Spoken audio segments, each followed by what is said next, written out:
there is a substantial presence of other highly advanced, engaged in a major operation that they will not share with us. The real question is, what is that thing?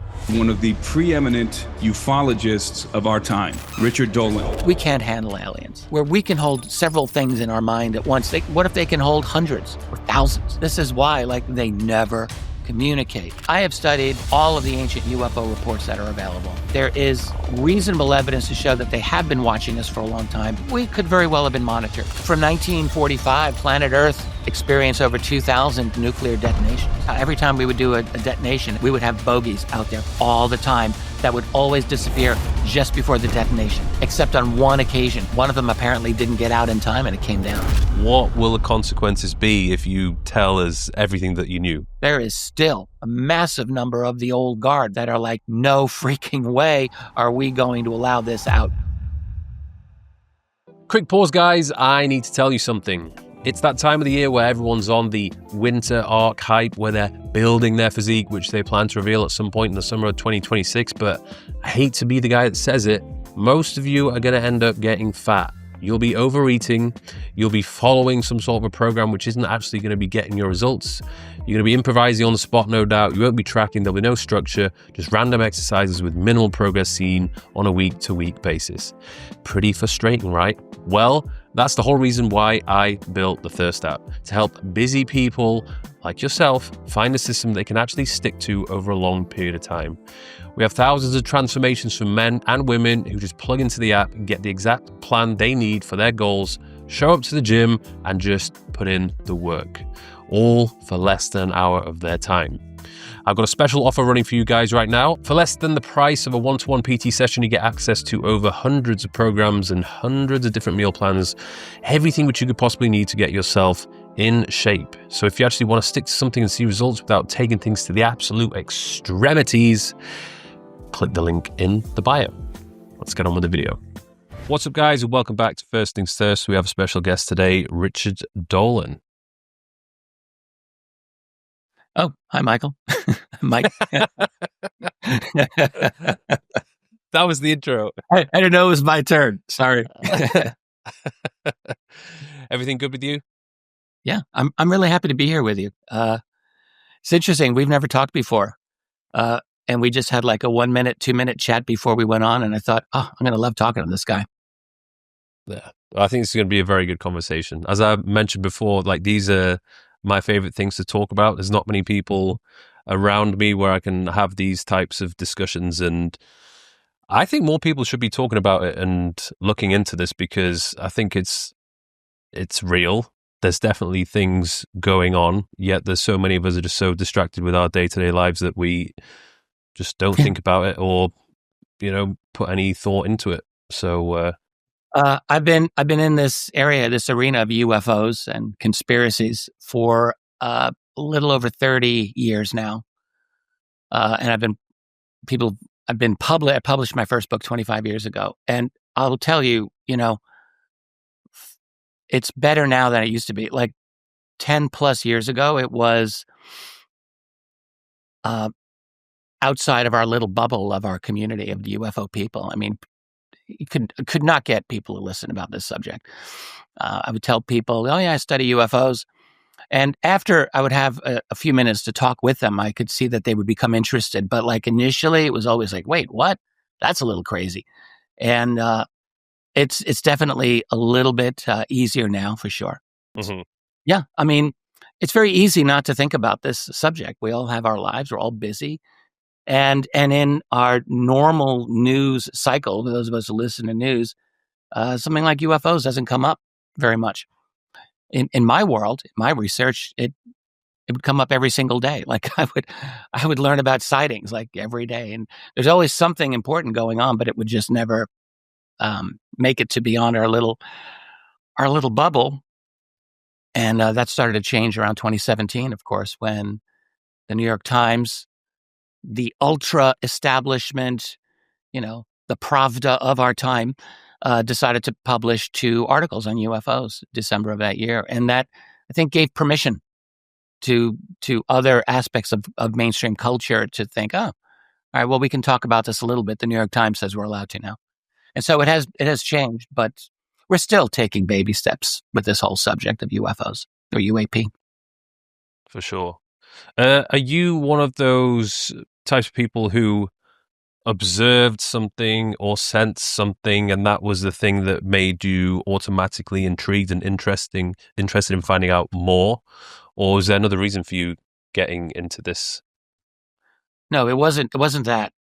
My professional training is as a historian, and for all through my 20s and into my 30s, my assumption was that I would just finish a PhD and teach history at some university. So I studied back in those days a lot of European history, a lot of global international relations, a lot of U.S. history, particularly U.S. diplomatic history and national security strategy. And that was the headspace I've always been in. And then I stumbled into the UFO subject in the early 1990s. In fact, I read a book. I saw a book in a bookstore by a British author, Timothy Good, the great Timothy Good, who's one of my favorites. He had a book called Above Top Secret on a display case, and the subtitle was what caught my attention: the worldwide UFO cover-up. And I thought, wow. Even in the early 90s, I mean, we'd all heard of a UFO cover-up. It's like I just didn't know anything about it. Like, is it true? Is it not true? And the thing that got me at that time was I was actively studying U.S. national security strategy in the late 1940s, like the presidency of Harry Truman. And I knew enough even back then that there were all these claims about a UFO cover-up in the 1940s. And I thought, well, is this like a real thing, or is this just BS? What is the story here? I'm studying this period of history. I'm trying to become an expert, or at least I'm telling myself that. And there's this big question mark, like, was there a cover-up? And if there was, why had no academic historians ever discussed it, like ever?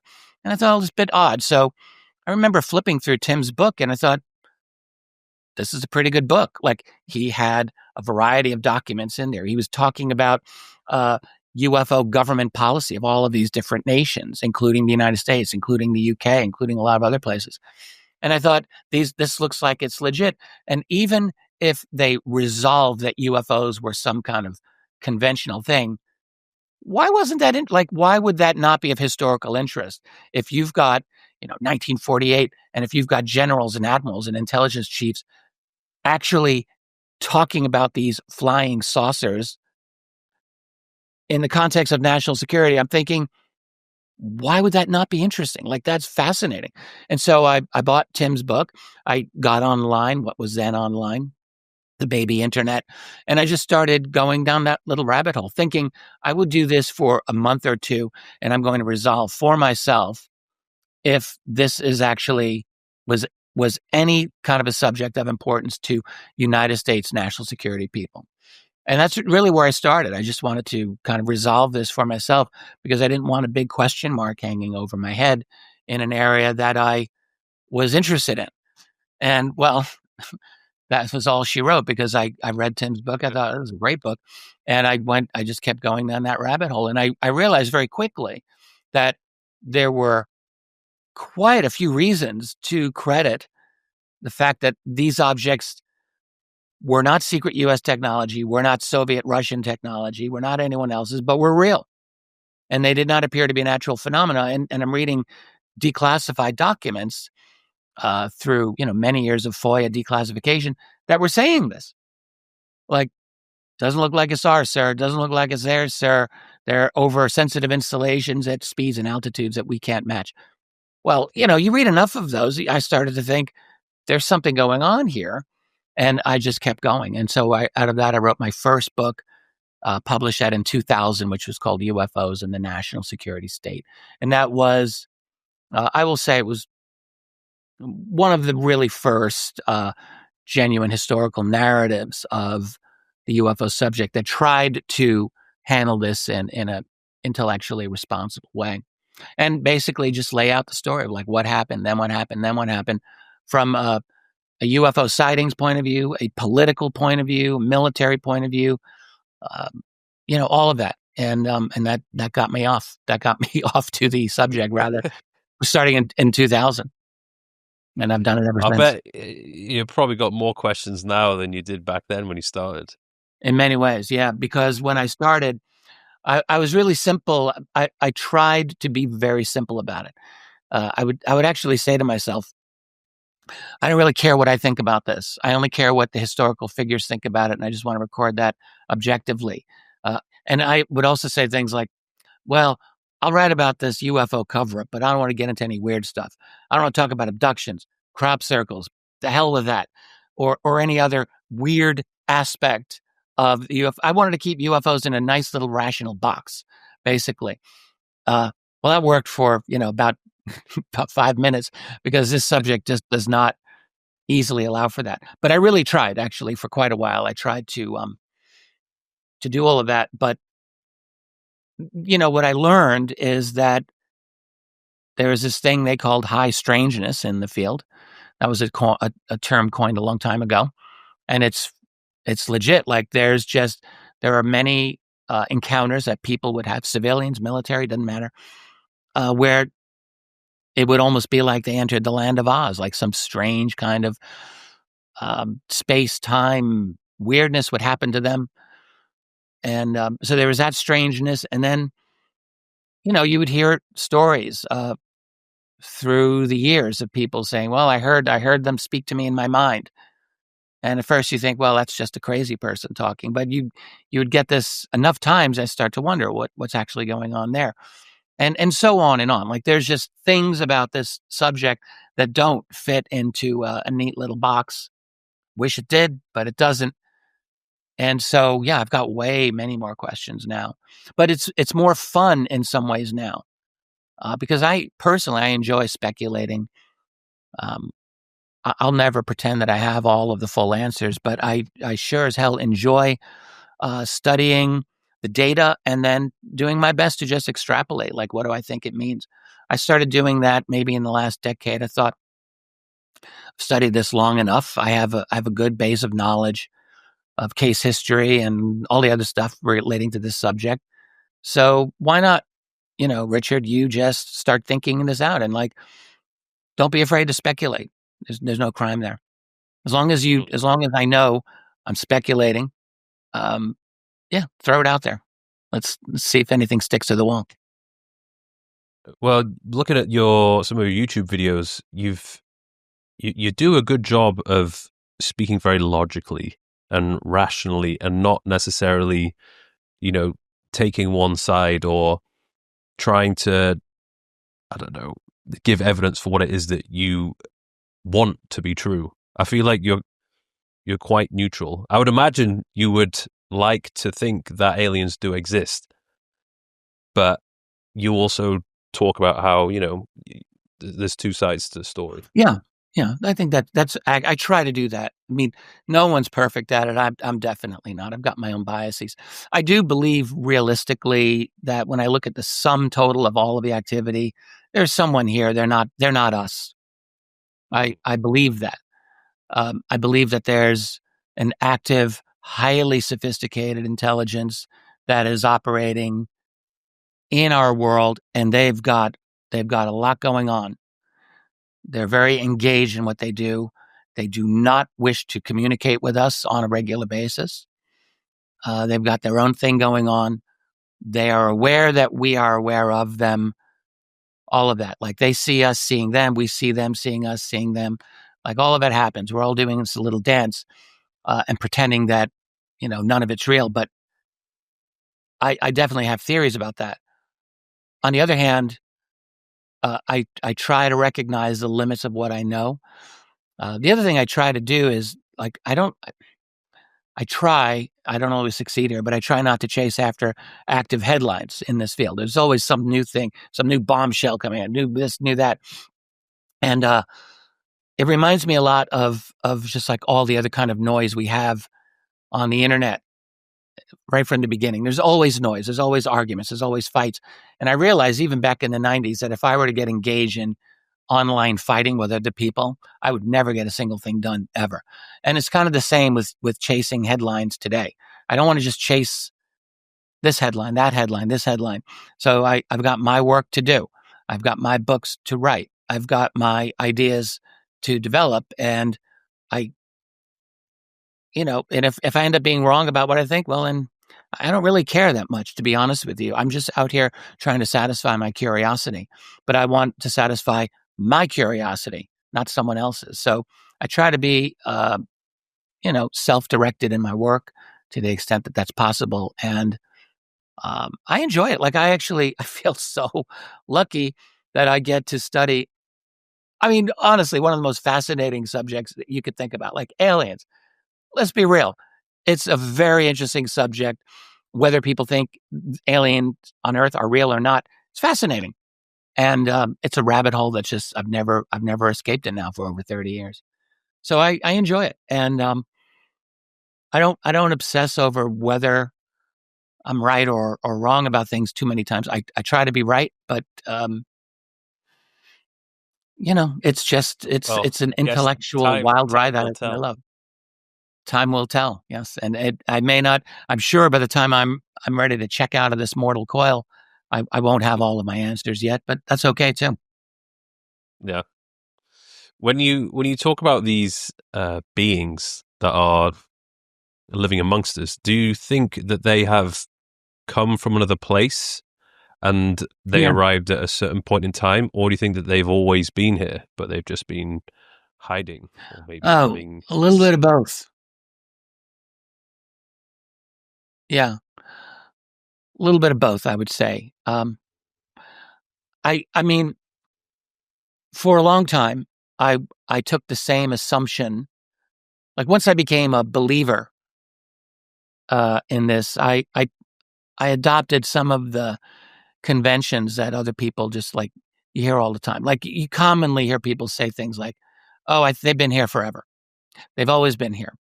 The Anunnaki, the ancient god, whatever. And I thought, okay, well that could be. And I remembered looking at. I mean, I'm fascinated by ancient history and ancient prehistory. It's a very big interest of mine. And I thought, well, there's probably good reason to think they've been here forever. I still think that, but I have to say, about a decade ago, I really started my own deep dive into ancient history and prehistory, and specifically because I've been on the TV show Ancient Aliens. I thought, what the hell? I should know a little more about this. So I really wanted to know, is there a hole big enough in our ancient history to allow for ancient aliens? The Great Pyramid, was that evidence of them, or any of the other archaeological, you can call them anomalies, or the claims that we've been genetically modified, this and that. And I just looked into it, and I haven't yet really seen anything that makes me think, yeah, they've definitely been here modifying us all along. I'm not really on board. Some people in the UFO field have actually gotten mad at me because I don't sign on. They get frustrated, like, Richard, how can you say that? But what I do think is that there is reasonable evidence to show that they have been watching us for a long time, but kind of hands off. And I only say that because, again, some people will agree or not agree. I have studied pretty much all of the ancient UFO reports that are available. I'm a huge fan. There's a great book out on this called Wonders in the Sky by Chris Aubeck and Jacques Vallée, and I love that book. And it's a very good treatment of ancient UFO sightings going way back. But I will just say, like, when I read that, I think, okay, the sightings that they've collected in ancient times are very few and far between. You could expect that. We weren't very literate. We weren't really taking records. On the other hand, people were outdoors all the time, way more than we are. They were looking at the sky way more than we do. And the fact is, it's very rare to find, there's no sense in ancient literature at all that they regularly were noting, visitors in the skies. They didn't have UFO literature that has come down to us. B, when you look at the sightings, frankly, most of them I think are explainable in astronomical terms, meteorites and things like that. But even the ones that are really interesting, and there are some, there's just not that many of them. There's just really not that many of them. I mean, we really overestimate the density of good quality UFO sightings that are pre-modern. There's a few, and there's enough for me to make me think we could very well have been monitored. But I draw the line there. What I do think, though, is that during the modern era, especially starting in the 19th century, and then from World War II onward, UFO sightings explode. Now, again, people will say, well, we just started noticing them and our capabilities improved. Yes and yes. But people in the 19th century had good technology. They actually did. They were outside looking up at the sky. And there are a couple of interesting sightings that occurred, yes. But there were many, many years where no one noticed a single damn thing. And I really think that something happened. Something was triggered in our modern period. And I think that something was the fact that we stepped into the modern technological era and we got the attention of a society that is advanced enough to be able to detect us in real time and figured out a way to get here. Maybe they tunneled and manufactured a wormhole. Maybe I don't know what they did. I don't have all the science. But what I do know is that starting in the 19th century, good, rationally reported UFO sightings and USO sightings started to increase. And then by the mid-20th century, it was through the roof. And it was worldwide and really inexplicable and dense. And so there's a qualitative difference there. And so I think that what happened is that there are two things that have drawn extraterrestrial visitors here. And I do think extraterrestrial is the most reasonable hypothesis to me. One is probably Earth itself. We have an amazing planet. We have, rare liquid oceans, along with land. We have oceans and land. We're in this perfect zone. It's very delicate. You just turn the knob this way or that and it all goes away. But we're in this perfect zone where we've got this unbelievable density of genetic diversity and an environmental explosion of life. It's incredible. I mean, there may be planets with life here and there, maybe scratching it out. We have an amazing ecosystem. So there's that. And you would think any advanced society that finds it would be interested in just checking it, mapping the ocean currents or checking the coastlines or just checking out the planet, looking at the life forms. But then the other reason I think they're here is us. We're like them. We're rational. We engage in abstract symbolic thinking. We do mathematics. All of these things that they can recognize as a young adolescent society on the go. What we've really learned to do, the reason we're mostly like them is that we, like them, have learned to manage information and data and to manage it and to manipulate our world with it and become the apex predators of this planet. I'll guarantee you, any other advanced alien species that could visit here did the same. They became the apex predators of their world. And they did it the same way we did it, by learning to manipulate, by understanding that we live in an informational universe, and to manipulate that information for their own power and benefit, which is what we do. And so they would see, okay, they're doing what we do. They're on the same exponential graph. Look at us. I mean, we've had science for 200 years, maybe 300 if you want to be generous. That's not a long time. That's the snap of a finger cosmically. And in that short period of time, we've now sent probes that have left the solar system. And we have handheld supercomputers, and I'm talking to you across an ocean. Those are things we can do that are just incredible. And so they see that. They see that we're about to leap into their world, I suspect, or that we might. But they also see that we're highly volatile, very unstable in our own infrastructure, unstable in the fact that we're just constantly behind our own walls, peering at the enemy with our own weapons, constantly in a state of warfare. And I don't even say that to diss on humanity. It's just what we are. So they see all of that. They see that we basically create fictions that within which we live in our bubbled universes, and that we lie to ourselves about reality basically every day. They can probably see all of that. So they're like, these humans are interesting, but they also can't really handle us. Like we can't handle aliens. I'll guarantee. Yeah, we're like big. Any advanced alien. Yeah, it's like what if they have even 10% more of a cognitive capacity than we do?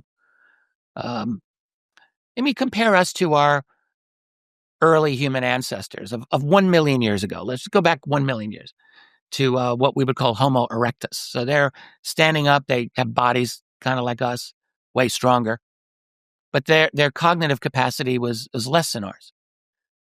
They probably had proto language, but they didn't have the kind of language you and I have, where we can talk and have these complex ideas. So what would we be able to, if we went back to see those people, to speak to them, what could we tell them about really anything? And the answer is we couldn't. It would not be possible to have a genuine relationship with them because they don't have our cognitive capability. They can't think in terms of complex ideas one after the other with the speed that we can, where we'd be way ahead of them. They couldn't play chess. They couldn't do these things. So now you compare us to other beings that would have probably a gap that could be greater than what we have with our ancestors. And they might be thinking, how the hell could we talk about space and time with these people? They don't have an understanding of it. Or, causality, like where we can hold several things in our mind at once. What if they can hold hundreds or thousands? It's like you really wouldn't be able to relate to them, or they wouldn't be able to relate to us. So I just suspect this is why, like, they never communicate. It's their actions with our militaries, which I've been studying this a lot because I'm in the middle of doing a multi-volume history of USOs, unidentified submerged objects. So I'm actually studying and tracking their behavior with our naval warships or the Soviet Russian naval warships. No difference there. They don't openly attack, but they track, they monitor, they will disable these ships electromagnetically when they want. They're testing. They're testing the systems. They're testing our reactions, but they're also not overtly engaging. And then they back away and then they go. And it's a pattern that goes over and over again. So I really suspect they've decided there's no way we're going to communicate with these humans. They can't communicate with us. We can't communicate with them. So we're just not going to step on the flowers in the garden. We're going to stay back. And plus, they're too volatile. We're just going to do our thing. Now, the real question is, what is that thing? That's always the great question. And that could be good. That could be bad. That could be something that has nothing to do with us. But it's fun to speculate. It's interesting to speculate. And it's actually important to speculate because you think about it. If I am right that there is a substantial presence of other from wherever they are, highly advanced, engaged in a major operation that they will not share with us, well, I think, we would want to know what that is. So I think it's important to ask these questions like, who are they and what are they here for? And by the way, relating to the ancient aliens question, how long have they been here? It really matters what the answer to that is. It's something that you should never just gloss over and say, oh, they've been here forever. Just like you got to ask yourself, like, what is the real evidence that they have been here forever, for real? Because there's a big difference if they've been here forever or if they just got here. Those are two very different things. So was there one group that's been here, low-level monitoring for a long period of time? That's one thing. But what happened? What happened in the 1940s and 50s that caused this to explode? And we really need to understand that if we want to get a handle on who these people are, these beings are, and why they're here. So in the 1940s, this is the Roswell Area 51. Why do you think that there was so many sightings or activity around that area? Hmm. Is Was there a crash there? Like, what is your thoughts on what actually happened? I think that there actually were multiple. Yeah. Okay. So I'll take this one at a time. I think the Second World War, very likely from the perspective of any observing intelligence. And I do think that by the time the 1940s started, that there's really good reason to think that there had been a presence here for at least a little while. So then they see the Second World War happen. And it's like, holy crap, like, tens of millions of people getting killed. Not just the atomic bombs at the end of the world, but we developed radar. We developed the proximity fuse for weapons, and like a lot of other amazing tech. Right, all of that happened during the Second World War. We developed aircraft carriers where we militarized the ocean lanes, and we had massive aerial bombing campaigns for the first time ever. Like all of these new things happened during the Second World War, where you could see, if you're an observing intelligence, that these humans, okay, they have really gone to a way higher and more dangerous level. This is now serious. So I suspect, and then, the beginnings of practical computers were really starting then as well. Like all of this was starting to happen. So I really believe like that triggered a policy among someone for them to think, all right, we're going to actively engage now because things are happening here, but we can't interact with the locals. Mm-hmm. Is what I think. But having said that, yes, I think the Roswell crash was legit, and I suspect there were a few others from that period of time.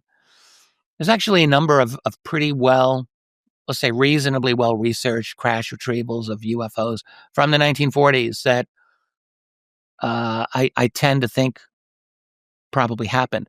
So there was a few. Now, why there was multiple ones, I don't have an answer to. Maybe they were just getting their own You would have thought that because their tech is so advanced, that surely them crashing wouldn't make any sense. Like it. Yeah, but you could use that same argument. Crash. Let's say we were time travelers back. We took our commercial aircraft back in time.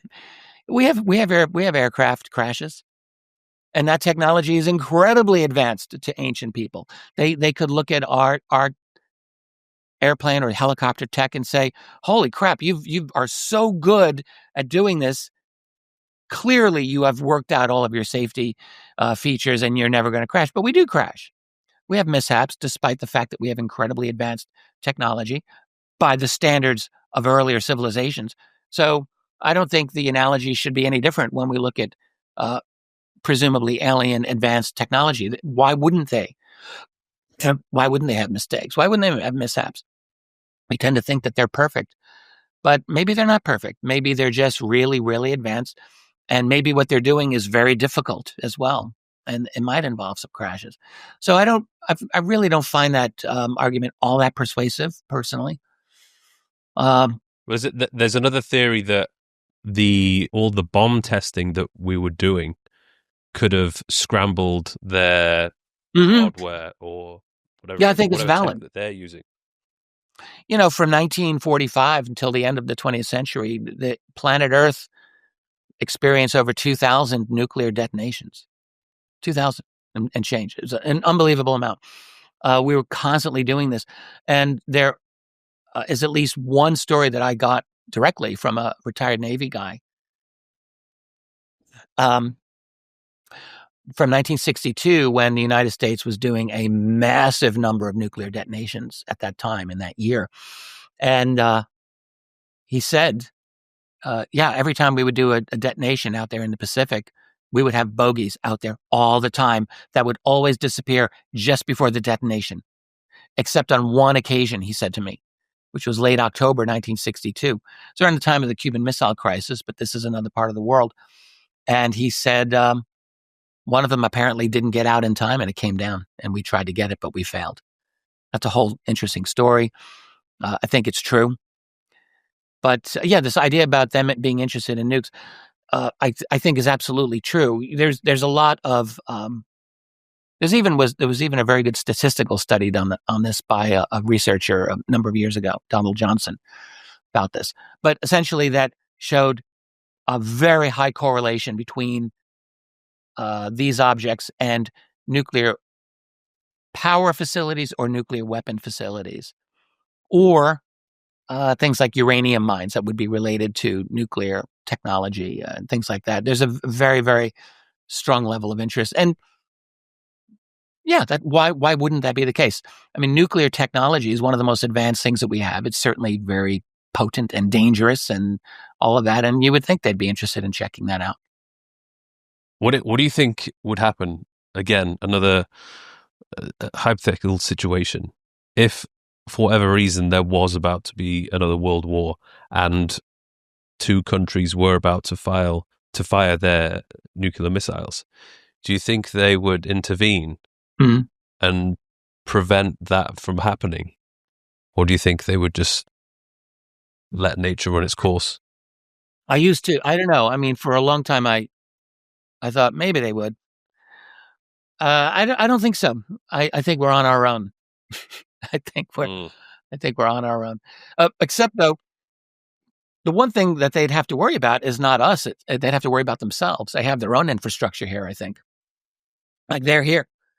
They're on this world. And so they got to be thinking, we have our base headquarters here, take your pick, in the Puerto Rico Trench or inside this mountain in Alaska or, wherever. Are we at risk if these humans actually do the unthinkable and have a nuclear war? What's our liability? Like I bet they're probably thinking that.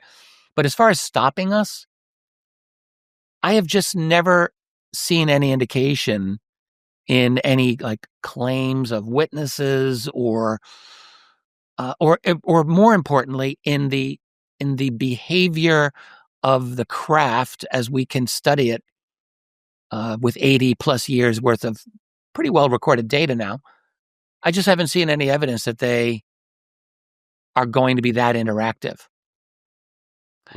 There have been a couple of instances. I mean, many people know of the famous 1967 case at Malmstrom Air Force Base, up there in Montana, and where a number of nuclear missile launch nuclear launch facilities were disabled. The missiles went offline. No reason offered. There was no technical explanation why they should have gone offline, except for the fact that there was a huge red glowing UFO over the facility when those missiles went offline. So, and all the guys on the base were reporting, it's like, yeah, there's this big red glowing thing. Holy shit. And then bing, bing, bing, all the missiles go offline. So does that mean the aliens were worried about our missiles? Well, why that one time? Well, there's probably been other times. The Russians have a story from the Cold War in which, is it true? Is it not true? But it has been out for years that the reverse happened, where they actually turned on a missile and put it into launch mode, and they had to go through emergency procedures to shut it down because otherwise there was going to be World War III. So now, is that true?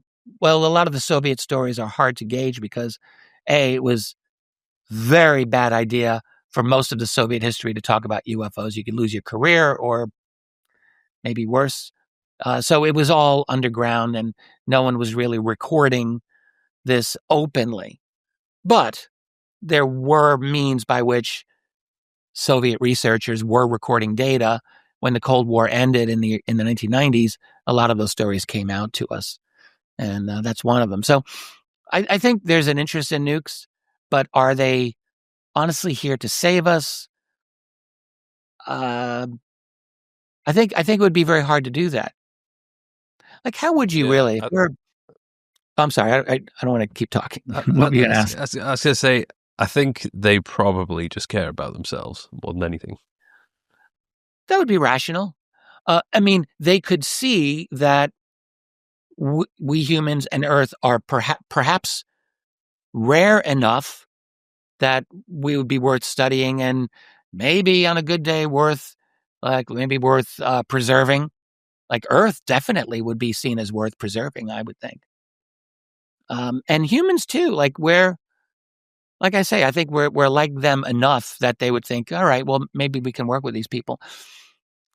But how far would they go is really the question. And I also tend to think that they would act first and foremost for their interests.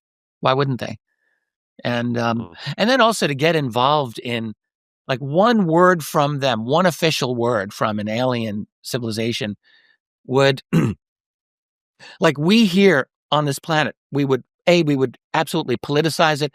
Whatever they say would be taken by one faction against another faction. Like you just know this would happen.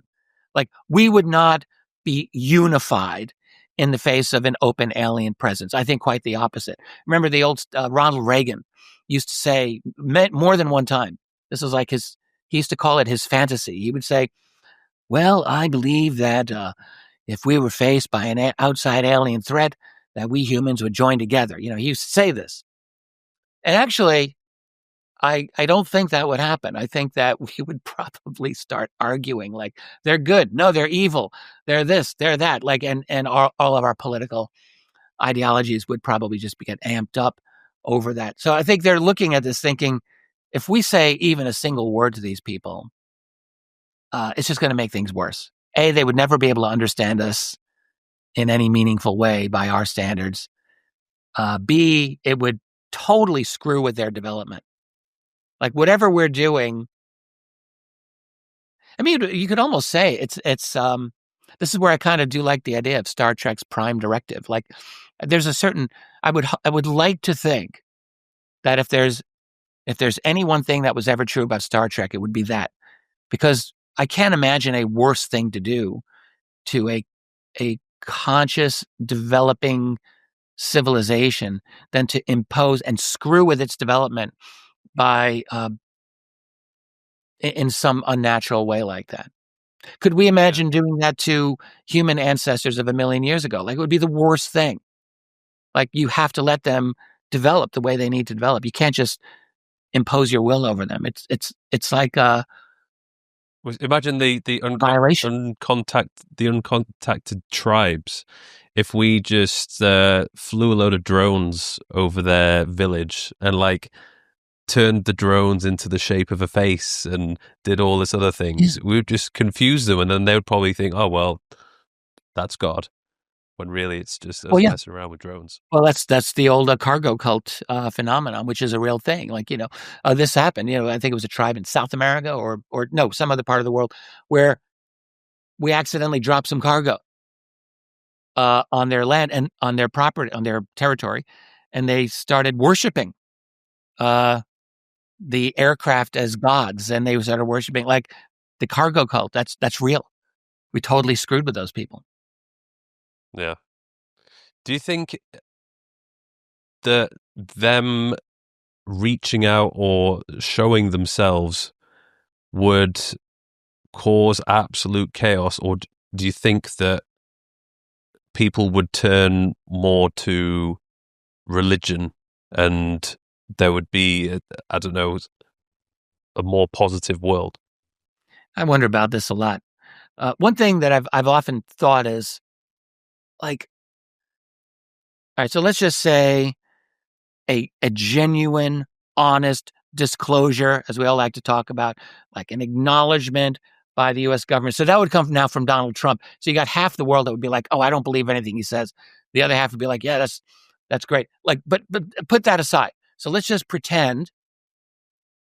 And by the way, you'd get the divide no matter who's leading the country. Yeah. Like, I mean, it doesn't matter, right?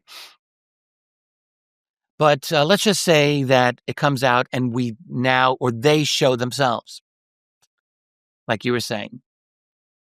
I got to think a lot of people would come to realize, they're totally not prepared. Nothing in our culture really prepared us for this. I mean, some goofy pop movies that are like in no way serious and no way really prepares. So we don't really have an understanding. And then you realize, let's say they have an IQ of, 500. And let's say they have some kind of hive mentality where if they ask a question, the hive answers, like they're all plugged in. So they're just operating on levels and levels beyond us. you got to think there'd be a number of people on this planet be thinking, holy crap, I've just wasted my entire life, watching, watching television, following football, or, I mean, not that football's bad, but just like we do all of these things that basically we're just wasting our lives to prevent ourselves from actually thinking about anything important. We just do all this busy work. And so I have to think a lot of people would have this existential moment where they're like, oh, crap, I'm 50 years old and I haven't done a thing with myself. And how could I ever, I think that could happen. So there would be that. But the real thing I think that would happen, it would be a,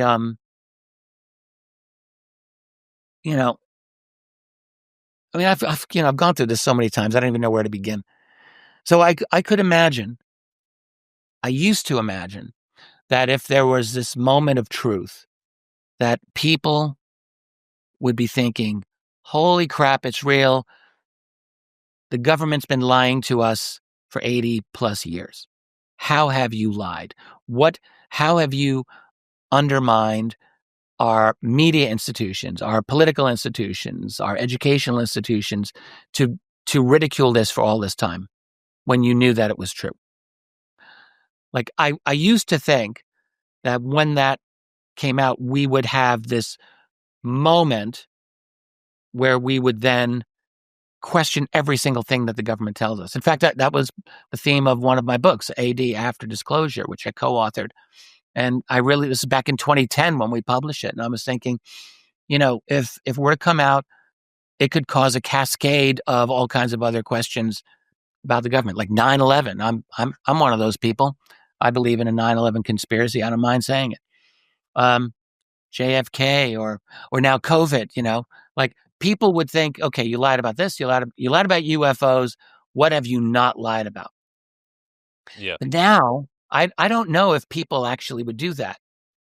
Some people would, like you would, your audience would, and hopefully my audience would, but I think a lot of people wouldn't.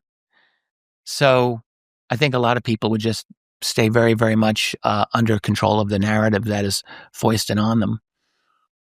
So what kind of changes would happen? I think it would obviously be a huge, massive psychological change in the long run.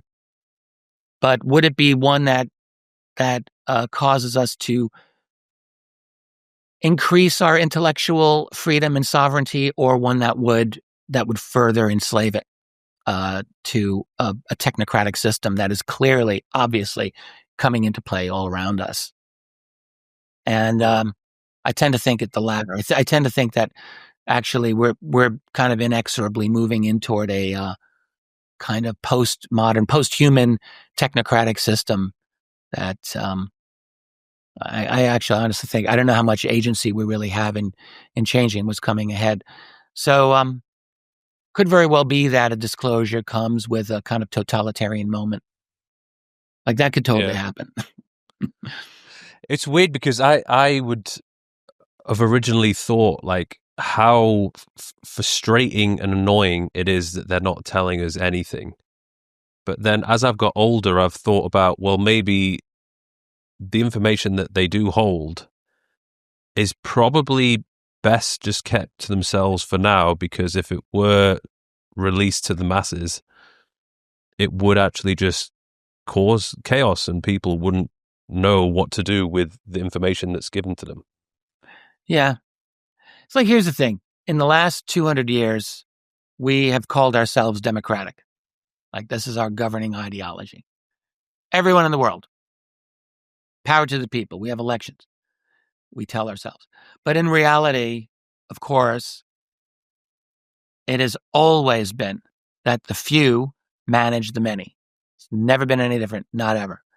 Anytime you've had a complex society, you've had an elite at the top of the pyramid hierarchy. It's never been any different.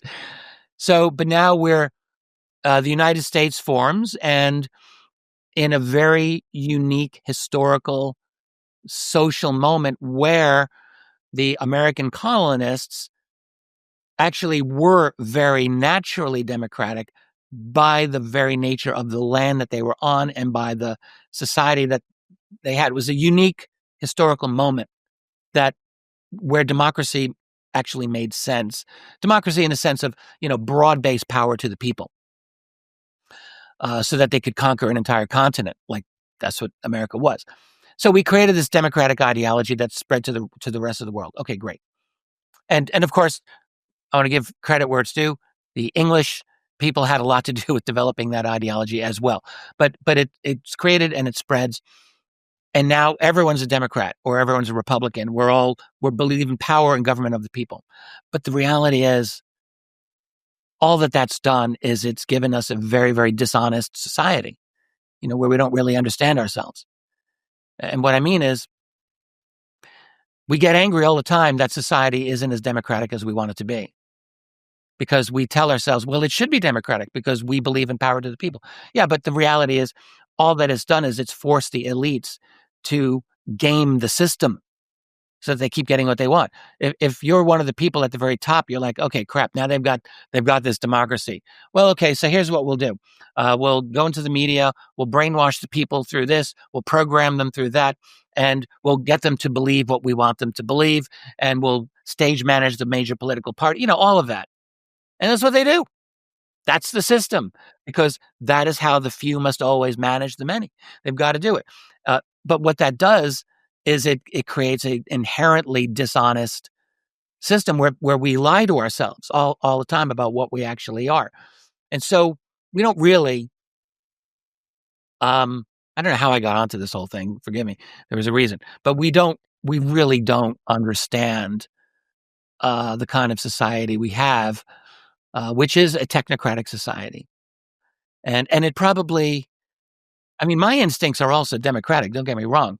I grew up believing in this as well, and I still believe in it. I still believe in power to the people. But realistically, when I look at how our society is structured, it's all hierarchical. You work for a corporation. They don't have democracy there. It's all very structured, and they spy on their people. They read their emails. It's very Orwellian in many of these corporate societies. So we don't really have what we think we have or what we tell ourselves we have anyway. And because of that, it really, unfortunately, creates a deep lack of self-understanding of our very system. And we really need to understand what we're working with as a society and in terms of governance. But you have to forgive me because I actually don't know how I got onto this topic. There was a reason. I can't remember the reason. Just a quick one, guys. We have an offer running on the Thirst app right now. And for those who don't know, this is an app which I built to give you everything that you could possibly need in order to get yourself in shape. So this is everything which I've learned over the past 18 years of training, speaking to all of the experts and coaching thousands of clients. Since the launch of the app, we've helped over 100,000 people to get one step closer to achieving their goals. So those people no longer were wasting time in the gym trying to figure out what exercises they should be doing, how many reps, how many sets, when they should rest, what meal plan they should be following that's going to be best suited for them.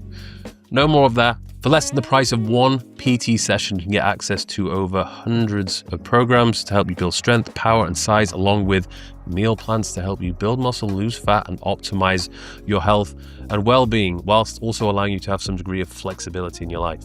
So now's the time to get in shape, make it easier for yourself with a system that actually works, with the minimal input and the absolute maximum output. Let's get into the video. It's actually got to the point now where if there was this major announcement saying that they are real and it was on the news outlets or mainstream media, I don't think I would believe it, to be honest, because I'd be like, well, why are you saying this now? Like, what's the reasoning behind it? What, is there something else happening? Is this a distraction? I feel like I would have to see it with my own eyes, or you'd probably be right. I would have to listen to the people who I know and trust, like people like yourselves. Well, thank you. I hoped not to blow that trust, but the thing is, there's a lot in there what you just said. That's a deep statement, because a lot of people feel this way, and that's good, and that's also not good. So here's the part that I think is not good.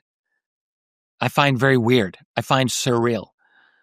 So we're all at the point now where, like, I was at this point 30 years ago where I really did not believe. Like, I knew back in the 80s, I was reading guys like Noam Chomsky, who was educating me on media manipulation and necessary illusions, as he called it in one book. I was a big fan of Noam Chomsky back in those days. And I realized, like, we live in a propaganda world. So, of course, that didn't mean I didn't get sucked in by it, because I did many times. But, like, now we're at a point in our society where we're kind of trained not to believe anything that comes out of the establishment for good reason. But what's weird is, like, there's a lot of very smart podcasters and folks out there who, like, because they think that the U.S. government is acknowledging UFOs to a limited degree, that the whole alien thing must be a ruse, and that there aren't real aliens. They just want us to believe in aliens, and that it's all some kind of black ops happening. Yeah. And I come across this, and I think, okay, so you haven't studied any of this history at all, because what we had for 70 plus years is the United States government denying all any evidence of UFOs at all. They just went into straight denial mode, despite the fact that there was a tremendous amount of overwhelming evidence of all kinds of military encounters with these objects, civilian encounters with these objects worldwide. Like, I looked at it, the evidence is overwhelming, in my opinion, that UFOs are real and they are not ours. And then suddenly, now we're in an era where there's such a distrust in the establishment, and again, warranted, that when we get any kind of positive spin on UFOs as ET, people are like, oh, it's got to be BS. And it's just like, oh, man, like, what's a girl got to do? I don't really know. What can we do? So, on the other hand, I would say this for sure. If there ever is a U.S. government or any, like, major government acknowledgement, but especially United States, a U.S. government acknowledgement of the reality of ETs and UFOs, which has not happened yet. But if it were to happen, I would be suspicious, because I could guarantee you there could be truth in what they say, and there would certainly be papering over all kinds of other things that they don't want us to know. Like, that's what happens. If the UFO reality is a big mountain, and their disclosure comes, that disclosure would be like this tiniest little sliver of the mountain. And it would be the sliver that serves their interests best. It would be the sliver that makes them think, okay, I need the U.S. government to protect me. I need the government to, we have to support them now in this. That's what they would do, because that's what they would see as their job, is to manage the public. So they might give a little bit of truth.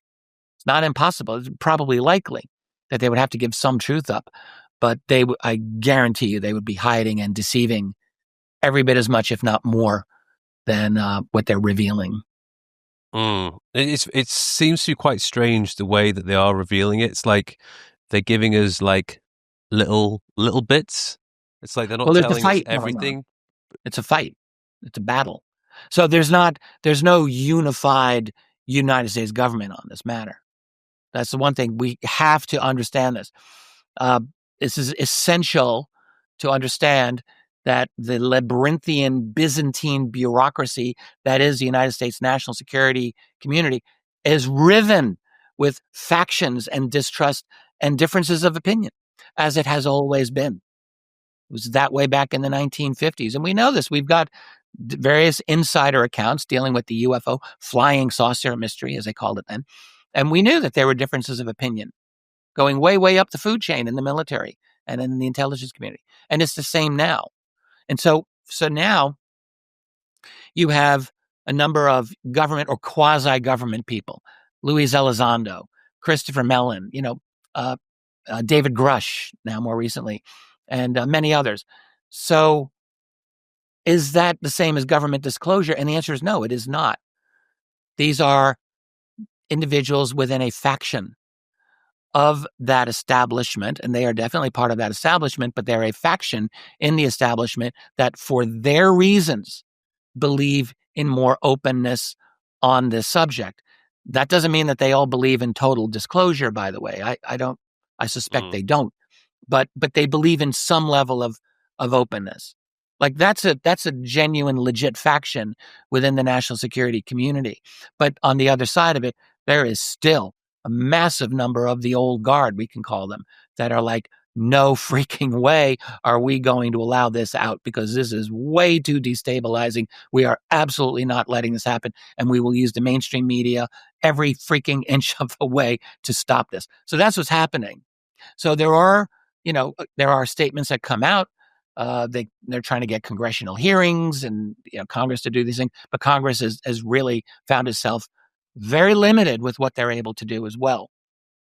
And that is because you've got some people that are pushing for this, but you have a lot of other people that are putting up a big red stop sign, and they're just not letting it happen. So that's why I believe we see these like little bit here, but then it gets rewound. We see a little bit here, and then nothing, because this has not fully played out. They will make appearances on podcasts, or they will do their speeches, and the host would ask them further questions, and they say, "Oh no, I can't say any more about that," or "I can't delve too much into this, but I can say this, but I can't say that." And it's like, well, yeah, who's telling you what you can and can't say, and what will the consequences be if you truly did tell us everything that you knew? Like, what's going to happen? Are they going to shoot you? Are they going to go after your family, or what's happening? I think there are people I think are very afraid of this. They've had their security clearances. I mean, this is not a world that I have personal experience with. I've never been in the military. I've never ever been connected with any part of the United States government ever. And so I've never had security clearances. I've never gone through that. I don't have that as part of my reality, but I do know, like, those people who have done that is a big, big thing for them. And they take it very seriously. And, it's part of a very powerful culture that they live within, that, like, this is it. There's a code of honor, absolutely real. But there's also the fear of penalties. And they're terrified. There are so many UFO encounters that I have read on various like blog sites and reporting sites, and often, like, there'll be some military guy who will say, "Well, this happened to me 30 years ago. I'm only talking about it now because I'm toward the end of my life, and I just think this information go out, but I still don't want to give up my name because I have a family to think about." Like, people say this. So there's definitely fear for a lot of these individuals that if they talk, there could be very negative repercussions, whatever those might be. That's a very big incentive to keep your mouth shut. So it's tricky. Again, we live in this it's all of these contradictions. We call ourselves democratic, but really what we are is intensely hierarchical, intensely technocratic, and a lot of rules and regulations. And you do not violate those rules, or you're going to be in big trouble. And I have a good friend. He's a brilliant individual, but he gets very angry. We've had personal conversation. He's really mad that some of these folks within the classified world don't just spill the beans and tell the world what they know. But I honestly think it's not realistic to expect them to do that unless they have absolute surety of protection, and they don't have that. Yeah, you've either got to be earning so much money that you could hire your own personal security team working 24/7, or just have balls of steel. Yeah, and you just really don't give a fuck. Like, you literally just don't care. Yes, but that's hard to find people like that. Yes, some of them. I don't. A guy like David I don't know if I Grush. could do that. Yeah. No, I don't know if I could either, actually. I don't know. I've not been in that situation. A guy like David Grush, who testified a couple of years ago, I think really brave. Really brave. and any of these other people who've come forward in recent years, very brave. We're lucky to have these people. So, but there's still, for every one of those, there's dozens more who they're just like, no, I'm not going to do it.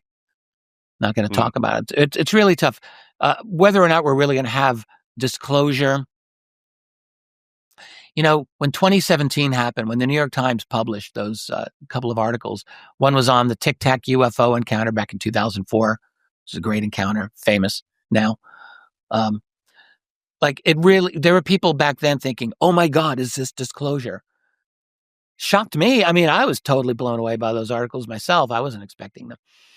So, but we're not in a disclosure moment. We're in a place where more and more toothpaste is coming out of the tube, and it won't go back into the tube. But as we're seeing, the defense, if we can put it that way, has been able to give up a little bit of the field, but they are still playing very, very, very good defense, and they've had a lot of fallback positions. So, in other words, we find out, okay, the military does have UFO encounters. You know, the 2004 Nimitz encounter, the Tic Tac UFO. Oh, wow, that was real. But there's still, I mean, it's amazing. It's been 8 years since we've had that story come out publicly. And the government is still able to spin this by saying, well, we don't know what that was. They still have not felt obligated to say that wasn't ours. That was technological and it wasn't ours. Like, they've not done that. So like, that's really kind of impressive. Like, when I wrote a book on this in 2010, I just have to say, like, I thought if some big thing like that were to be revealed, it would cause an avalanche of like this is undeniable and the government's now got to come clean. And they didn't come clean after that story came out. Maybe that's not the best story, but you would think it could have happened, but it didn't. A lot of people have kind of just moved on from it and not really questioned it anymore. Yeah. I find it baffling how it's like, how do we still not know what that was? Like, why is everyone just getting on with their lives and like, oh, that was weird. Anyway, back to social media. Yeah, right. Doom scrolling and, oh, look at that person's hairstyle and, you know, whatever. Like, it's just crazy. Yeah, that's our world. I mean, I would have thought that story could have caused a kind of snowball effect, and it did not happen. It just didn't happen. And it's like, well, what are the candidates here? In 2004, not the Chinese, like not even remotely the Chinese, and also not even remotely the Russians. In 2004, not a chance, not even a snowball's chance in hell could the Tic Tac have been Russian or Chinese in 2004. So then you ask, is that our own black budget tech? Well, okay, so even, which I don't think it was, but if it was, that's so interesting. That's like, this thing took off, Fravors circling around, getting toward it, and it just shoots off and it's gone out of his visibility within 2 seconds, giving it a minimum speed of 10,000 miles per hour or higher. And like, we don't ask, like, who the hell made that? Like, no one has impugned David Fravors' integrity or ability to observe. Like, everyone knows that guy is rock solid. There has never been, even from the staunchest of skeptics, no one has dared to attack his ability as an observer. Or the many other individuals who have been interviewed about the Nimitz Tic Tac encounter. Radar man of the Princeton, Kevin Day, who tracked these things for weeks. More than one of them, by the way. And Alex Dietrich, the other pilot of the other aircraft, who's been interviewed. And many other individuals have been interviewed about this. Like, you can't really impugn these people. And yet we don't ask the obvious question. What the hell could do that and take off instantly? And looking like a big 40-foot long Tic Tac, by the way. Like, where are the follow-up questions from the major media? They absolutely nothing. Not a single genuine. I mean, Tucker Carlson, when he was still with Fox, asked a few good questions. He was about the only one. and he's no longer with that organization. Yeah. So it's a grave failure of journalistic integrity and responsibility not to follow up on that, because that's an encounter that demands investigation and questions. If it's ours or if it's not ours, either way, it's an amazing thing. And by the way, there were reports, which I tend to believe, of a very, very large object under the water at the same time that was going on, a submerged object. Yeah. Yeah, I've So, seen those videos. Yeah. It just doesn't. I've really struggled to believe that it is man-made. Like, Me too. The only thing I can think of is if there is this group of individuals who have somehow managed to get their hands on this alien tech and have been able to reverse engineer it, but then realized how powerful this device is, that they then just run off with it, this elite group of people, a handful of people, and then they're just doing everything by themselves. Like, nothing to do with the government, nothing to do with any other countries, just this small group of people doing their own thing.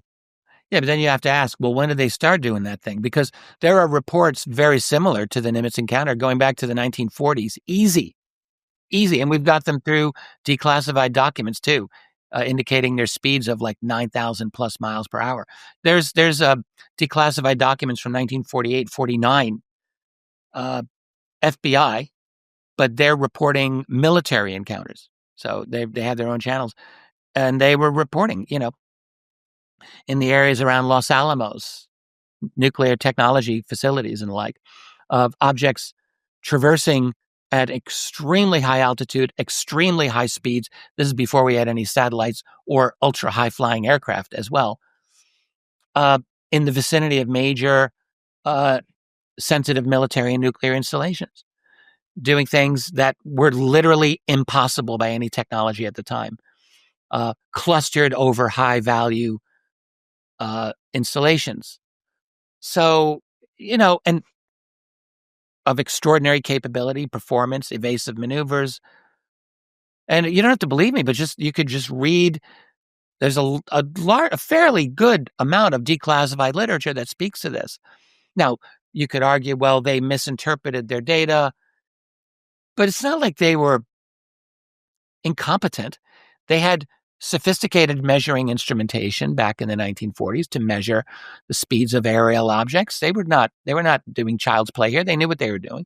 They were very serious about this. There was extended observational periods that were going on, and they're tracking objects moving at extraordinary speeds. What are you supposed to think? So if this was the case back then, why should I think that the Tic Tac case of 2004 is just some one-off? This is part of a long history of sightings of these objects. Many years ago, I was in the Canadian National Archives, about 20 years ago, and just going through, in Canada, just like in other countries, if you saw a UFO back in early years, you could write to your government about it. And for many years, Canadians did this. And they went to a place called the National Research Council, which was in Ottawa. And no one ever investigated these ever. But they collected the cases, and you can go to Ottawa and you can read these reports, which I did. So one of them came from an elderly man. He wrote in the early 1980s. And he said, I'll just tell you what happened to me back in 1936 when I was 25 years old, working for the Canadian government, doing aerial mapping in their northern territories. So that's a cool think about this. You're 25 years old. This is a pretty cool job. You get sent off in a pontoon aircraft over the infinite number of lakes in the Northwest Territories there, where nobody lives, and you're taking pictures of the terrain and topography. That was his job. That's pretty kick-ass, right? So he says, I've landed on my craft. It's a perfect blue sky above me. He mentioned where he was, a lake way, way, way up in the north there. No one lives there. Not then, not now. A place called Aylmer Lake. You can look it up, Aylmer. Someone can look it up. It's utterly remote. He says, I'm landed there, and just for whatever, I was doing a pre-flight check, and I looked up, and I saw, he said, the most perfect configuration of an airship one could imagine. It's 1936. And he described it as just like a Tic Tac, except it wasn't white. It was gunmetal gray. No reflection, no shine, just a little longer than it was wide, and it was rounded on the edges as far as he could tell, and it was directly above him. He said that the weather was so perfect I couldn't tell how high up it was, and therefore I couldn't tell how large it was, but it was right there. And it was in a north-south configuration, and he watched it rotate to east-west, and then it just shot off like a faster than a speeding bullet off to the east, and it was gone. It was instantly gone, but it was directly over him, apparently observing him, because like he was the only person in that region for hundreds of miles. 1936. I will just say I believe this man's account. I read his beautifully written, handwritten letter. He attached his military service record, which was not included because that wasn't in the archives and that was personal information. But he did attach his military information when he wrote this letter back in 1982. And I'm thinking, this guy told the truth. There's no question in my mind this guy's telling the truth. So what was that? 1936. The video which you did on the Tic Tacs was really interesting because I thought there was only one sighting of it, and that was the fairly recent one. I didn't know that these similar shapes, these cigar sort of shaped objects, were being seen on a regular basis. A few of them, I think people had described them having windows, although there might not have actually been windows. They look like windows. But that was surprising because I thought that a lot of these sightings of craft are of all different random shapes and sizes, a lot of them being flying saucers, but apparently the Tic Tac one has been described more than once over a long period of time. Yeah, I forgot that I did that video. I remember now. And so the Tic Tac shape is one that has been recorded for a very long time. But there's others, like there's different variations on the theme of these objects. Obviously, there are many reports of the kind of classic flying saucer disc-shaped objects. And then, you could distinguish between a Tic Tac and an actual cigar shape, because there are craft that are described as cigar shape, which would be like a little longer, like a cigar, I guess, as opposed to a Tic Tac. So, and then there, you get kind of the disc with a dome, whether the dome is, you could see through it or not. And then since really the 1970s in a big way, but even a few earlier, you get triangular craft that were sighted. So there are some triangular sightings going back earlier, but they really take off during the 70s. Something new seems to have happened then. So you get a couple of different types of shapes. And then you get just the pure spherical type of craft. Sometimes those spheres are seen as glowing like plasma and you don't know what they are. But sometimes they're not illuminated and you can see it's an absolute spherical object. That's a type. So you get different kinds. But what would the argument be for them being different? Like you would have thought if it was one alien race that they would surely just be flying the same type You'd of think object. so. Why would? Yeah, you would think so. I don't have an answer to that, so I don't want to dig a hole for myself. But I could imagine, let's say, so they're not using high-octane gasoline or petroleum to go from point A to point B. They're doing something different. What is that something? So they're creating maybe a field. We call it field propulsion. So you create a kind of your own cavitation, like a bubble around yourself, a space-time bubble. So if you're able to do that, I've heard arguments. I can't do that. I'm not technical here, but I've heard people say, well, a disc-shaped craft works pretty well. A cigar-shaped craft can work very well. There's different shapes that can allow you to create this type of field effect. In fact, as I recall now, Luis Elizondo in his book Imminent went into this matter a bit. And in fact, he made a lot of sense when he talked about this, that some of these various shapes would, in fact, lend themselves to a field propulsive kind of effect. So you could probably have a number of different designs because you don't really necessarily need to be aerodynamic if you can create a field propulsion. But there still might be advantages to certain shapes as opposed to others. So, I mean, I don't have the full answer why.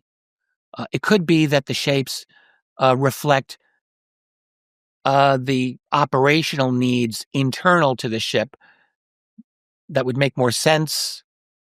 Or it could be that you've got more than one ET or alien faction involved. Maybe they do their own, they have their own design preferences. I don't know. I always find it weird how, we came up with the invention of the aeroplane. Yeah, it hasn't really changed a whole lot over the past few decades. And at the rate of technology and AI advancing, why is physics not advancing at the same rate? Like, surely we would have figured out a way now to travel faster than simply using that basic airplane model with combustion engines. Yeah. Like, I find it weird that we haven't made more of a breakthrough. Or maybe we have and it's not being disclosed. Yeah. I mean, you have a good point. Part of it, I would just say, is like I mentioned Star Trek, I think, earlier in this conversation. I was born in 1962, and I grew up in the 60s and 70s. And I remember as a little boy holding my mother's hand, and we're walking, and she looked down at me and she talked to me about progress. I was like 4 years old. I didn't know what progress was, but it sure sounded great. And my mother, like everyone in her generation and everyone that I grew up around, firmly believed that today is better than yesterday. Tomorrow will be better than today. And we're just going to keep going and going and going. This is the time period that gave us the Jetsons and gave us Star Trek and these ideas that we'll just have this infinite progress. But that's not necessarily true. We're on a high level kind of exponential graph now. That's true. But do you at some point hit a plateau? You mentioned airplanes. Airplanes, I mean, yeah, we've made all kinds of improvements to them. They can go way faster and all of this, but the basic design is the same. Fuselage, wings in the back, and a rudder. And it works great. Like it's a great design. The bicycle, bicycles can go faster than they could 100 plus years ago, but it's the same basic design because it works great. It's a great fundamental design. So, and that's probably, I'm sure that's explained by physics, the physics of aerodynamics and of all of the other sciences, wind resistance and all these things that experts have to be familiar with. They're just tweaking what works really well. But you're asking about basically a scientific revolution, a paradigm change. So why hasn't that happened? Well, I asked this too. I wanted the same thing. And many, many years ago, I coined a phrase called breakaway civilization. And I was thinking about this. I'm like, well, in the classified world, let's say Roswell was real and other crash retrievals were real, and they're studying this tech secretly, and and we can't really fully replicate everything that they do, but we came up with a couple of really nifty ideas. Like, here's how you can get lift without using, conventional means and whatever. So let's say they get a breakthrough like that in their classified studies. Would they release that to the world? Well, they might think it's a cool idea, but their bosses would say, no, that stays here. That's too valuable. We're not giving that away. We might segue this into private industry and we could all get in on the ground floor investment and make a lot of money. Yeah, we'll do that. But we're not releasing this important technology to the public. We're keeping that to ourselves and we're going to work off of that. And so that becomes classified, and because it's too disruptive, but they continue to work on it in the classified world, and they make even more breakthroughs and more breakthroughs. And the next thing you know, they're going off world. And the next thing you know, they've developed a whole infrastructure that may be off world. And I thought, is this possible? And I called it a breakaway civilization, one that's broken away from our own. I don't know how far, it's just a theory. It's just an idea, but is it possible? And I think, yeah, it could be possible. So what you're saying, like, could actually be true. Like, there could be a faction that has radically advanced tech, but there's no way they're going to share it. It's giving up too much power and too much influence and probably too much wealth. So now that's if that has happened to some degree. I mean, clearly, we have to assume there's some very advanced technology that's being withheld from us, whether for reasons of pure greed or greed plus some vision of public responsibility that they have for themselves. It could be a combination. People love to say tell good stories to themselves so they can sleep at night. So, but why hasn't there been that kind of breakthrough you're talking about? Well, we're kind of inching toward it, aren't we? I mean, we now have all kinds of drones that can deliver packages, and we're kind of slowly, very slowly getting to a point where the technology is starting to become revolutionary. I mean, maybe not in transportation, but is certainly in They are interconnectivity. trying to get flying taxis on the move in Dubai in a couple of years. Yeah, I mean, I would actually not look to the West for leadership in this anymore. I think probably China is like way out ahead of everyone in this, and I think the West is kind of getting left behind, to be honest about it. But the other parts of the world, they may get there before we do. I would look for the Chinese to get there before we do. Yeah. I wanted to discuss one more thing before we wrap up, and that is, of course, 3i Atlas, because that is a very hot topic at the moment. Everyone's talking about it. It is very close to, I guess, where we are right now. What are your thoughts on it? What is it? Where does it come from? Should we be concerned?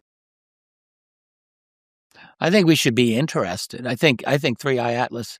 I'm with Avi Loeb here in the sense that I support the idea that object is definitely interesting enough that we should be looking at it carefully because it seems unusual. I haven't checked it in the last few days, so I don't know if there's anything new. But the last time I checked was less than a week ago, and it was throwing out was it nickel and another element in ways and ratios that did not make any sense to astronomers. It was doing things all wrong, and plus the size of it, according to Avi Loeb, it's like 1 million times larger than Oumuamua was. It's something like 20 kilometers in diameter. It's an enormous thing, supposedly. If that's true, like there are things about that are, he calls them anomalistic. Maybe they are. I'm certainly in no position to dispute that. There's certainly a lot of skeptical voices out there saying there's really no reason to think that it's an anomalous object at this point. We've only noticed 3 interstellar objects at this point. So how do we even know what to expect? Okay, fine. But I think he pointed out, like, it's coming in basically on our ecliptic, so on the solar system plane. For those of us people who don't know, like all of the planets except I think the one or two of the outer planets, they're all basically on the same flat disk where they circle around the sun. And this thing's coming in pretty much on that same plane. And you're thinking if it's interstellar, it should be able to come in from any direction, but it's coming in on the plane. And it's doing a close flyby of, I think, Jupiter and Mars, right, as it goes through. Well, there could be very good explanations for that, naturally speaking. I mean, I believe that our solar system is on the same ecliptic as the galaxy itself. So maybe you could hypothesize that a lot of interstellar objects would be more likely than not to be coming in on that plane. So there might be a lot of explanations here that are naturalistic. But I think it should be observed. Whether I think we should be afraid, no, I'm way past that. I mean, look, if you've been in this field for more than a decade, there have been so many objects and comets that people got worked up over. I remember back in 2011, there was a big to-do over a comet known as Elenine. People can look that one up. Oh my God, what a waste of freaking time. Everyone wasted half the year on this one because there were people back then in the UFO community saying that this is a spaceship. It's like, dude, it's not a spaceship. Just calm down. Just calm down. It's not a spaceship. People would write to me, Richard, should I be afraid over Elenine coming? I'm like, no, do not be afraid. Stop following this story. And it was a comet, you know? And there's for that, and there's a bunch of others, a lot of others. People like, we need to get into an underground bunker. It's like, no, just stop. We react so quickly. We get so worked up over every new little thing that comes across our screen. I'm not saying be blasé about these things, but we overreact and we react too fast and too instantly. And like, everyone's got to have a take on this immediately. It's like, it's weird for me because I'm not an astronomer, and yet because I study UFOs, people think I'm supposed to have some special insight about this astronomical object. Like, I don't have any special insight about it. I'm not an astronomer. It's not my thing. I should stay in my lane. I do believe that there are unusual things that come in from space. And I only think that because I have personally spoken to people in the classified world who have said this. Like, they said, like, I know NORAD tracked this object. This is in the early 1980s that came in from deep space and went into orbit around Earth. Mm-hmm. I believe this person. And so I think that happens. But whether or not this 3i Atlas, the hell if I know. I'm going to wait. I've got to wait. So I don't like instant reactions to these things. It's usually it doesn't go well. They don't usually age well when you instantly react. No, but they get the views. That's why everyone's making the videos and reacting to it. It's totally true. And I mean, the infrastructure, the YouTube or video Rumble, the infrastructure we have creates this constant hyperbole that we're kind of in. I know you don't do this, but there's a lot of content creators. They do, because, like, they got to make a living. The thumbnails and the titles are so dramatic. Like, everything's a bombshell. Prepare yourselves. It's just like, okay, that's a little bit extreme, but people fall for it. Yeah, I'm not comfortable with it. I mean, look, I write books about UFOs. I sell books about UFOs. People can say, "Oh, well, he's a grifter. He's trying to make money off of this." Well, yeah, I am trying to make money off of this because I don't do anything else for a living. If I can't make a living doing what I do, I can't do this, and I love this, so I got to figure it out. So I write books. So I want my books to sell. Yeah, so sue me. But what I don't want to do is that. I don't ever want to do that. I don't want to just like say, "Oh, look at this headline," and then just to draw people in. Like, I just can't bring myself to do that. So that's why I don't really produce nearly as much YouTube content as a lot of other people. I'll do a video every couple of weeks. I'm like a totally half-assed content creator, to be honest about it. Like, I do it. I have my wife, and I've got a social media person, and they're like, "You should do a video this week because you didn't do one in the last 2 weeks." And I'm like, shit. So, like, that's me. I got to twist my arm. So I'll probably make one this week because I haven't made one in a little while. But it's not going to be on 3i Atlas. I'm like, I'm not doing that one. I've already talked about it. Like, what am I supposed to say? Like, that's going to be insightful. Like, I got nothing else. I gave you everything I got.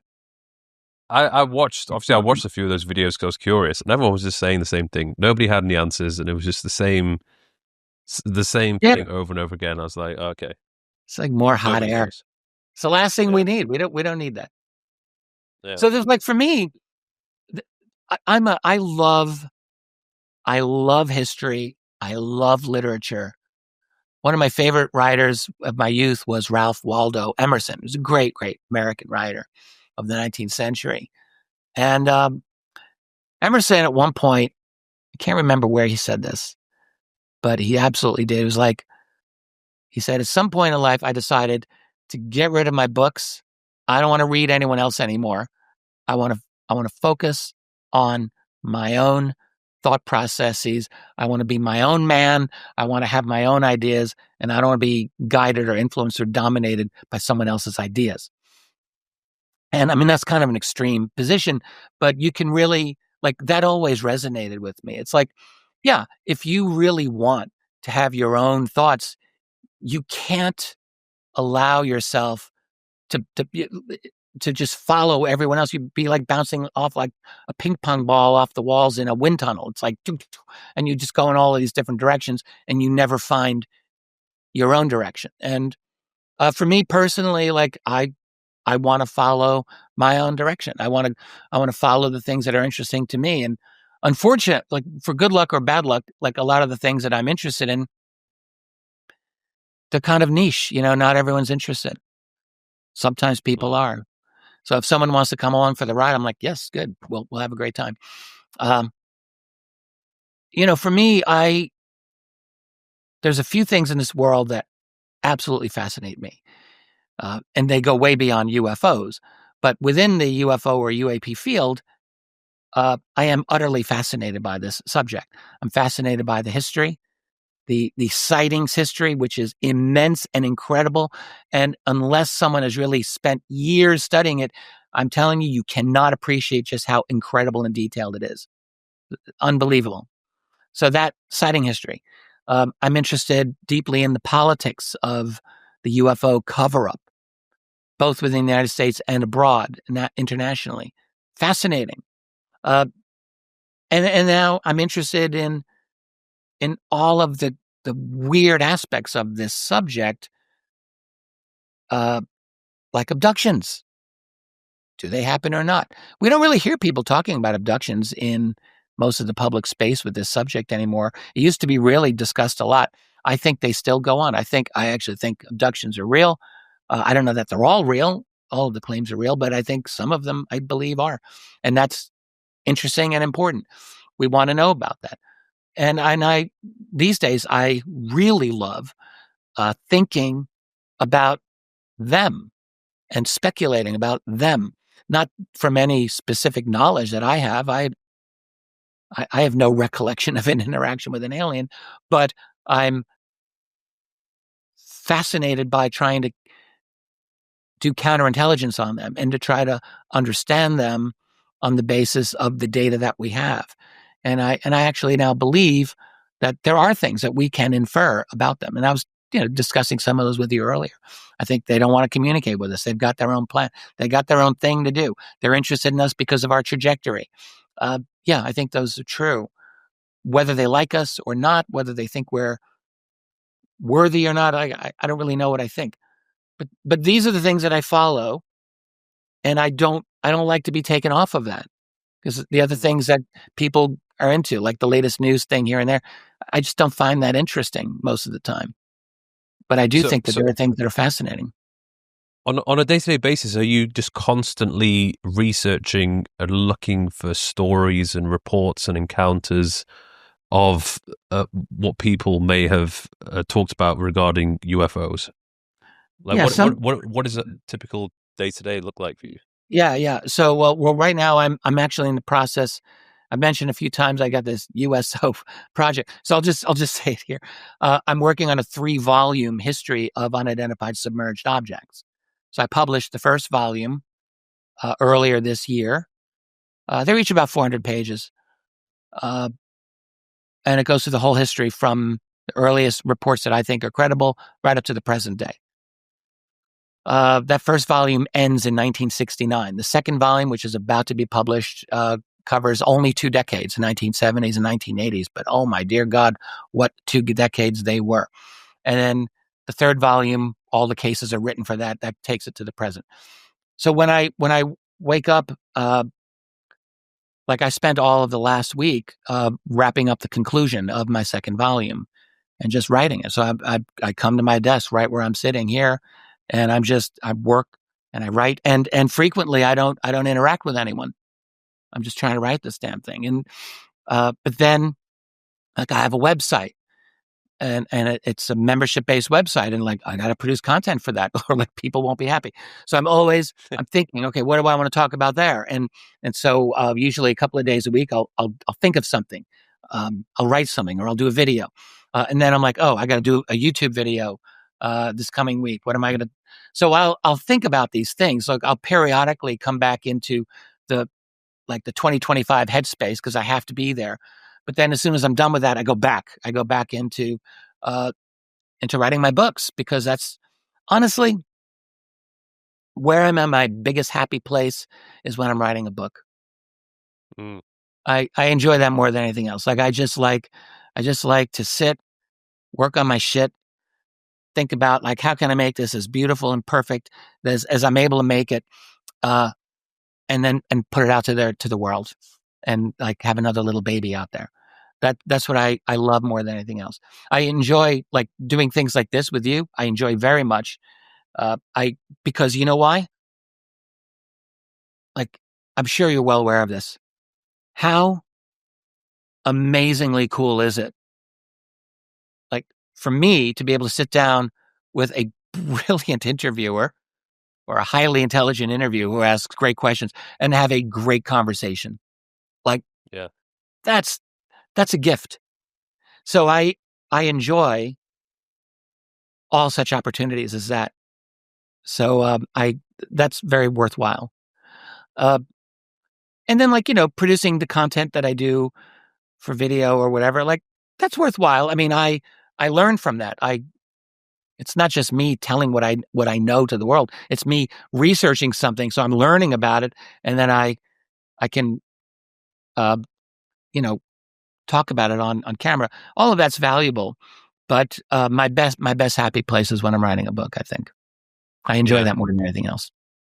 Yeah, the thing with the social media is like sometimes you can wake up, you're like, just really don't want to make a video today, but you can put that video out there and it could reach tens of thousands or hundreds of thousands of people that may not have known who you were to begin with. And then automatically you're just building this audience from all around the world. And even though you said it's quite a niche subject, like I think a lot of people are interested in UFOs and a lot of the stuff that you've got to say. So It's a definitely bigger carry niche on than it doing used it. to be. Are you Yeah. familiar with the Red Queen hypothesis? This is from Lewis Carroll, who No. wrote Alice in Wonderland, and he wrote a follow-up called Through the Looking Glass, which is a great book. So in Through the Looking Glass, Alice is talking to the Red Queen, it's a character, and the Red Queen says to her something like, "Well, dear, you have to keep running faster and faster just to stay in the same place, just to, and that's our world where we live the Red Queen hypothesis, like you just expressed it. We're on a 24/7 hamster wheel. You got to keep producing Mm. content. You got to keep going. And if you don't, someone else will produce that content Yeah. just as well or better than you. And then you lose your views and then you make less money. And it's like, oh, now what do I do? So you just constantly have to be going. So extended vacations, forget about it. Like you don't get to do that. You're always on. And uh, like you and everyone like you and me, because I'm in the same boat, have to be really careful about burnout because like that can easily happen. It's like you're in a subject that's fascinating and you want to do it and all that is good. But at a certain point, like you just think, oh, how long am I going to do this forever? Is this Yeah. is this it?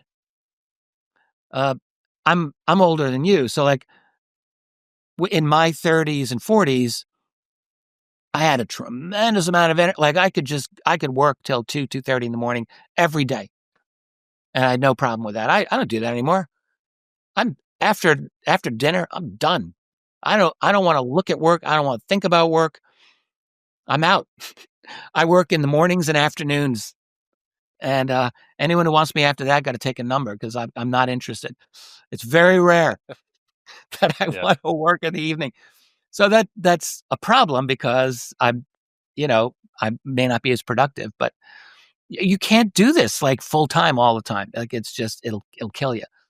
So that's a tough Yeah. world that we're in, and I don't have a resolution to that because, and part of me would never want to stop anyway. I mean, honestly, I love this at a very deep level, but at a certain point too, like everyone has to look at their life, and you got to think, do I really do I want to be doing this all the time forever?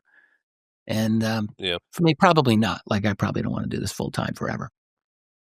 Well, there's a cost as well. Like, imagine if you say to yourself, all right, well, I'm going to go all in on social media. I'm going to ramp up the content.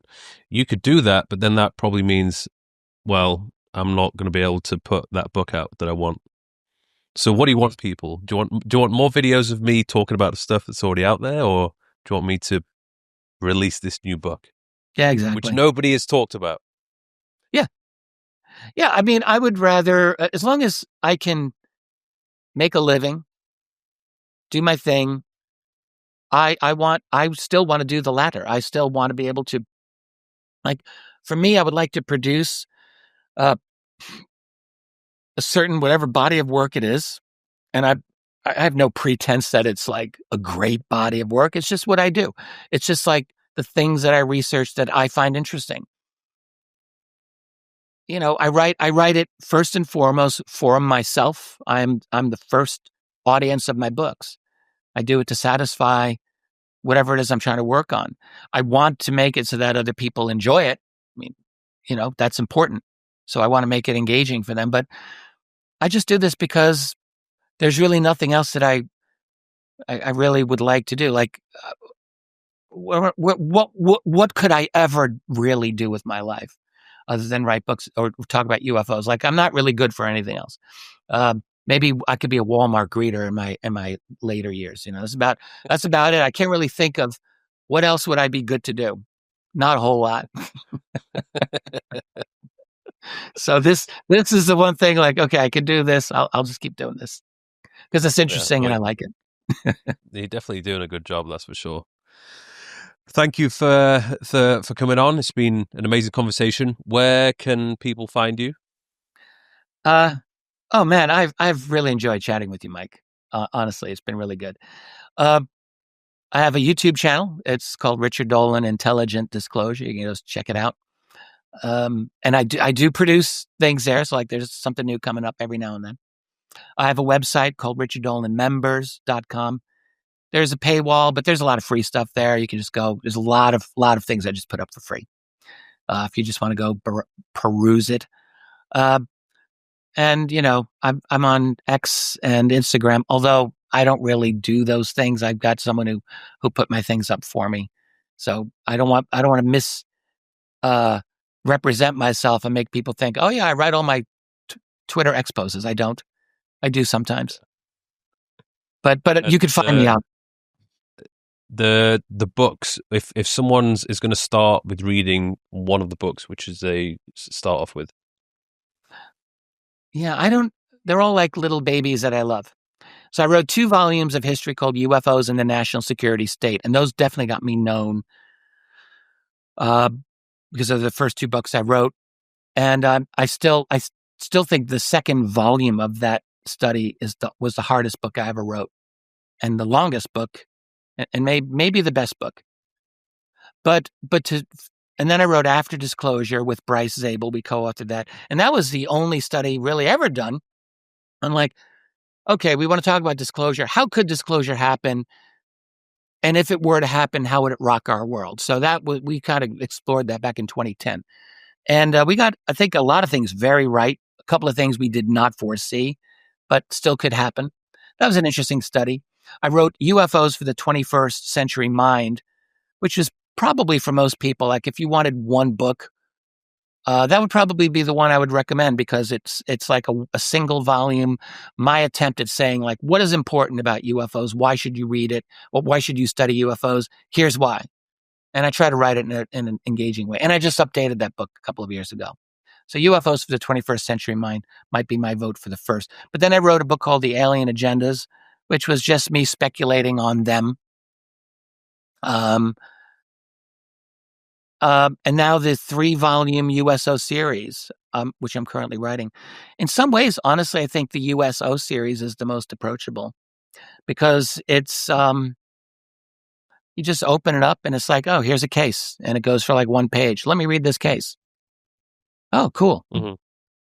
That kind of thing. So there's analytical aspects of that book. You could read. I wrote a long introduction, which is a whole statistical analysis. You can or don't have to read that stuff, but the cases in that book are extremely approachable. So, and I think the second volume, which is about to come out very soon, is following along with that. So, yeah, I don't. All It's good like books. ask a mother which child do you love the most. I don't know. I love them all. Awesome. Thank you very much. Once again, I appreciate what you're doing, and I thank you for your time. Oh, thank you, and I wish you and your channel great success. And my greeting to all of your viewers and listeners.